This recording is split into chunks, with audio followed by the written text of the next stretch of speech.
When you think of likely terrorist targets in the United States, you think of places where it's happened before, New York, Washington, or other big cities like Chicago or Los Angeles. But a small town in Ohio? That's where, long before 9/11, authorities found a huge cache of explosives and weapons. The accidental discovery in a self-storage facility left federal agents scratching their heads. Whose weapons were they, and how exactly were they going to be used? It's a mystery that took years of tireless investigation to solve. Here's John Hockenberry.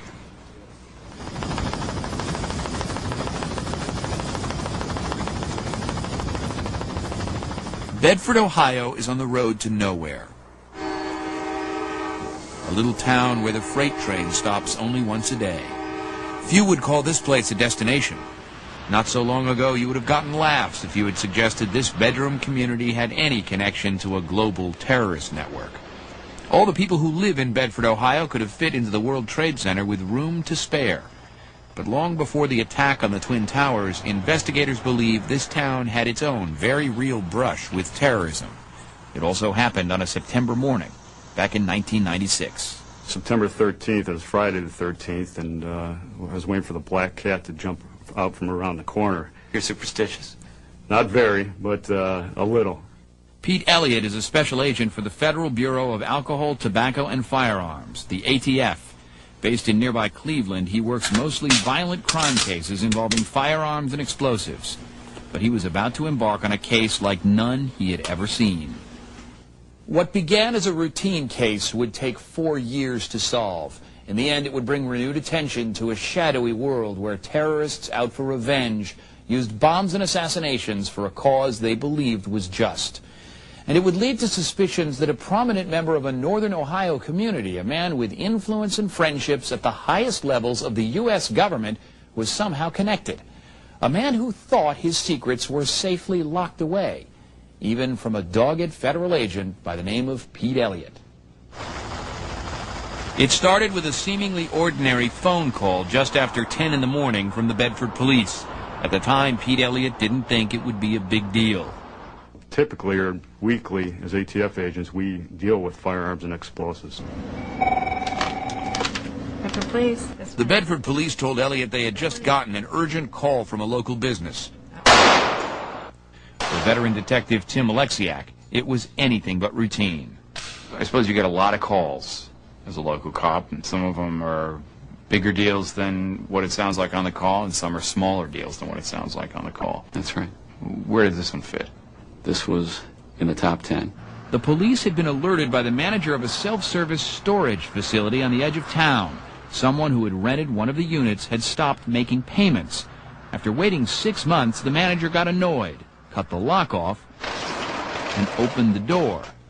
Then she called police. There was a real sense of urgency, a real sense of urgency. We didn't know exactly what we had until we got there. I was one of the first officers on the scene. Pete Elliott arrived just behind Alexiak. Inside the locker, they found boxes containing an estimated 100 pounds of explosives and blasting caps, and more than a dozen weapons, including an Uzi submachine gun, an unusual shotgun with a double trigger, and a rifle with an odd design on it. They also found a bank deposit envelope and an old trench coat. Those items would get a lot of interest later, but it was the dynamite that got everyone's attention that morning. What state were they in? A bad state, deteriorating, leaking, crystallizing. On the boxes, we can tell that they were manufactured in 1976. So we knew we had old dynamite. So essentially what you're telling me is that that storage unit, all by itself, was a bomb. Absolutely. A bomb whose potential destructive power became apparent immediately. The storage locker was just over the fence from a gas station and right next to an interstate. Across the street was a daycare center. And just down the block was a school. Is it illegal to have explosives in a storage unit? Yes, definitely. And in this case, 20-year-old explosives next to a gas station and a daycare center or school, definitely illegal. Ironically, on the boxes of blasting caps was a less than subtle reminder that explosives and children don't mix. Bob Reed was the Bedford police chief in charge of the scene that morning. How many people do you think were threatened on that day? Well, you have a student population of about 300 at the elementary school. And the daycare, I believe there were 75 to 100 kids there. The interstate highway, which is close, you have thousands a day that go by there. So that particular day, it'd have to be at least 750 people that were at the possibility of an explosion and of a tragedy. Everyone's nerves were on edge. No one who responded to the call had seen anything like it. Tim Alexiak grew even more concerned after he talked to the bomb squad technician on the scene. I've never had that situation before where a bomb tech would actually say, I only want myself and one other bomb person here. I want everybody else out of here. It's never happened before. So we knew it was a very volatile situation at that point. Dynamite gets more unstable over time. ATF experts would later say that the explosives were so volatile, a bug crawling across this dynamite might have been enough to set it all off. They leaked all over and you got nitrogen. The ATF and the local bomb squad knew they had to get rid of the dynamite, and fast. The highway was closed, the children evacuated. Then the explosives were removed from their boxes and taken out of town. Bob Reed was there when they were detonated. It was huge. This mushroom cloud had to go 75, 100 feet in the air, and I mean, it just mushroomed, and the ground shook. You felt this one in your bones. Oh, absolutely. It was the sound of dodging a bullet. Yeah. Bedford, Ohio was out of danger, but somehow its homespun tranquility had attracted someone with 100 pounds of explosives and a small arsenal. Who and what had been hiding out in Bedford? We were totally clueless the first day, literally. We didn't know what we had to go on. My initial thoughts that day is it had to be somebody back in the early 1980s. More than likely was mob related. Somebody that is in jail now, going to get out and going to save this stuff for a rainy day. Why else would you keep it around for that many years?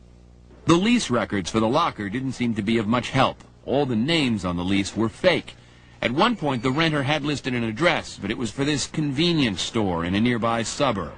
Elliot couldn't find a connection, so he zeroed in on the unusual way the rent had always been paid. Always in cash, never in check, or never leaving a trail behind.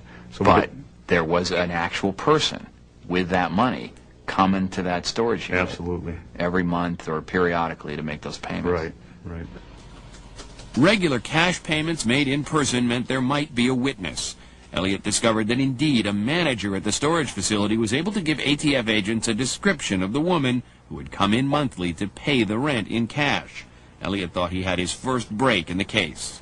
The manager said that this female would be in her 50s now, was small, about 5'2", petite, dark complected, dark hair, dark eyes. So we had a sketch, we had a composite of a female that was making the payments between 1983 and 1989. You looked at the sketch. Right. Did you think that it had any value in terms of solving this crime? At the beginning, no. No. It looked like a 35, 40-year-old female. It was a pretty typical composite. About 1 in a billion. Exactly. So it wasn't surprising that when the ATF released the composite to the local media, no one called saying they recognized her. It looked like this lead was another dead end. But Pete Elliott would not give up.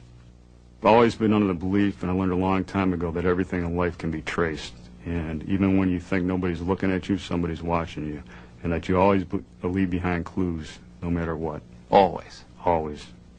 Being a cop is in Pete Elliott's bones. His great-grandfather was a police chief. His father was a deputy sheriff and later a U.S. Marshal.